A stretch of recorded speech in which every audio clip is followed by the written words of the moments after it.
Hey, church family, I hope you're doing well. I've really missed seeing you. I've missed being able to hang out with you and to kind of physically be in the same space as you and to do ministry together in that way. It's been a different, interesting season. But I am glad for the opportunities we do have. And I think of our Sunday streams, and even though it's a little bit strange to not be in the same room, I'm so thankful for the way you guys have engaged it and the way you've been tuning in and watching and sharing, both sharing the link with others you think would be good to hear the gospel message, but also sharing with each other in the comments or through your emails or encouragements and things like that. We really appreciate that. We really do. I hope you're doing well at home. I know some are working from home, some are just home, some are doing school from home, trying to figure out what this all looks like. I know I've been working some from home, and my family has really enjoyed having me at home. The kids love coming in for a quick hug or a quick hi, through the work day, and it's been really nice. I hope that those of you that have families, that you're making the most of this opportunity. It really is an opportunity, and I hope that you are growing as a family, that you're doing more things together, that you're having more significant conversations with each other, and that you're taking advantage of this. But I also recognize that it's likely that for many, being trapped at home isn't just an inconvenience. It's really bad. And whether that's because the effects of isolation, or because of an unsafe home environment, or because unable to get out and do what you need to do, or whatever the case, I recognize that sometimes that's a reality for some, and I'm mindful of that. And so that's why it's so important for us as a church to be reaching out to each other and to checking in on each other and seeing how people are doing. It was really nice to preach last weekend and just be able to speak the message of Scripture.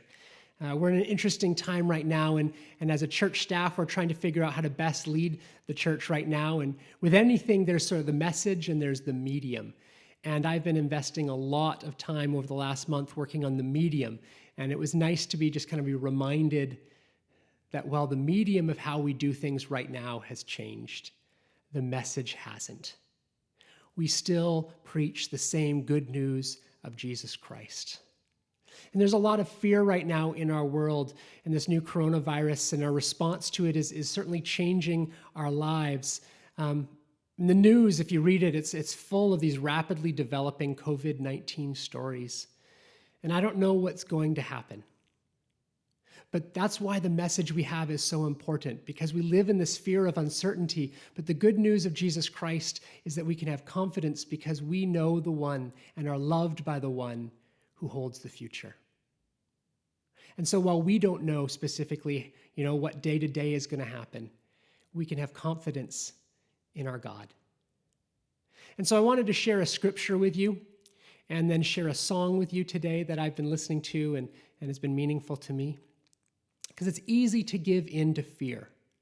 But the message of the gospel is that God is in control and we can trust him because he loves us so dearly. In Colossians chapter 1,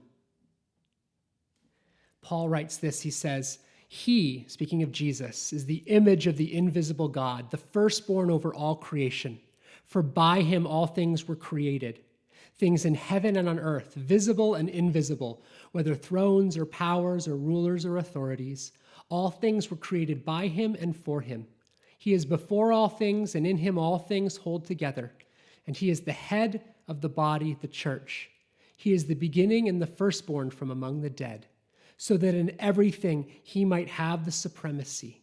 For God was pleased to have all his fullness dwell in him, and through him to reconcile to himself all things, whether things on earth or things in heaven, by making peace through his blood shed on the cross. Once you were alienated from God and were enemies in your mind because of your evil behavior, but now he has reconciled you by Christ's physical body through death to present you holy in his sight, without blemish and free from accusation.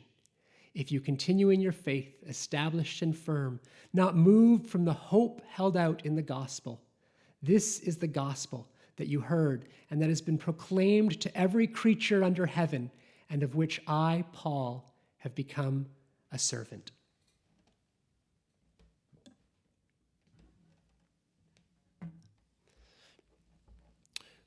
We worship and we serve a God.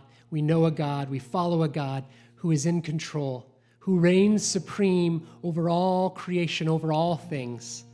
And so we can have confidence in that.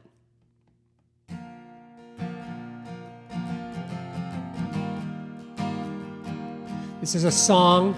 It's called Stand in Your Love. And it reminds us that no matter the hurtful or harmful or dark things that come into our lives, we can stand with confidence on the love of God and on the power of Jesus. When darkness tries to roll over my bones, when sorrow comes to steal the joy I own, when brokenness and pain is all I know, I won't be shaken. I won't be shaken.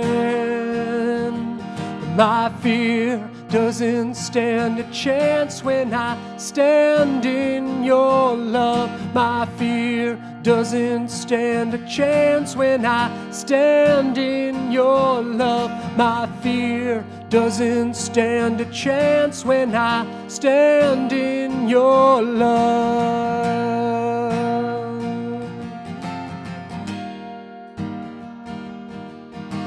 Shame no longer has a place to hide. Oh, I am not a captive to the lies. I'm not afraid to leave my past behind. I won't be shaken. I won't be shaken. My fear doesn't stand a chance when I stand in your love. My fear doesn't stand a chance when I stand in your love.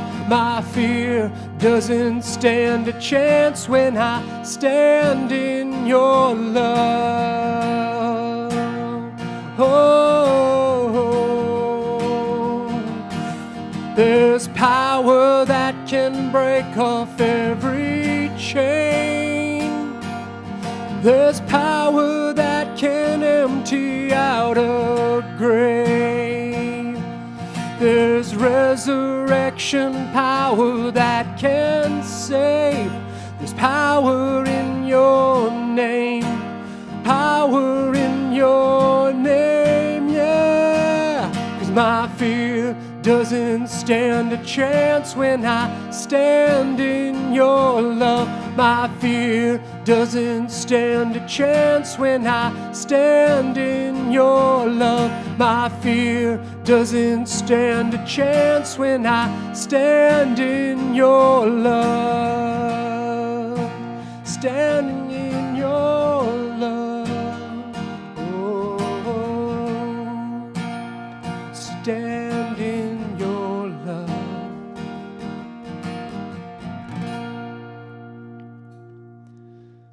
So let's live in the confidence we can have in the love of our Jesus.